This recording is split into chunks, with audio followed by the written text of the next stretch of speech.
my name is Dallin. I'll be your host for this episode, and today we're going to be talking about my podcast that I created for my senior project, Project Communicate. While recording this podcast, I was able to record 6 episodes of the podcast.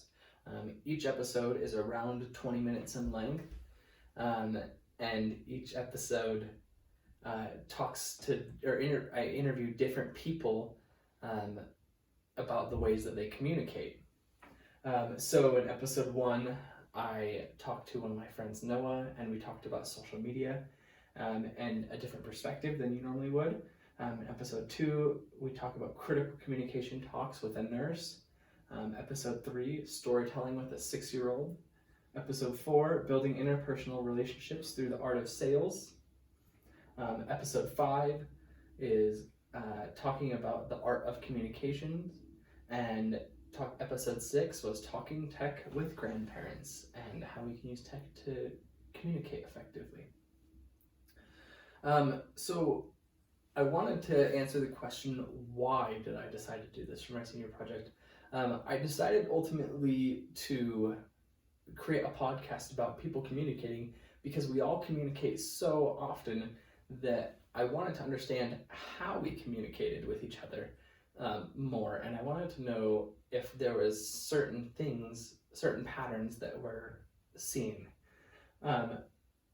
Ultimately, I found that most of us use key communication principles in the ways that we communicate.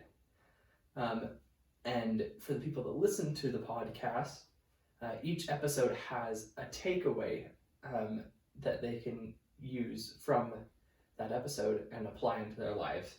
And each one of these takeaways was actually thought up by the person that I interviewed. I asked each one of them what their key takeaway would be from this episode, and they would answer that.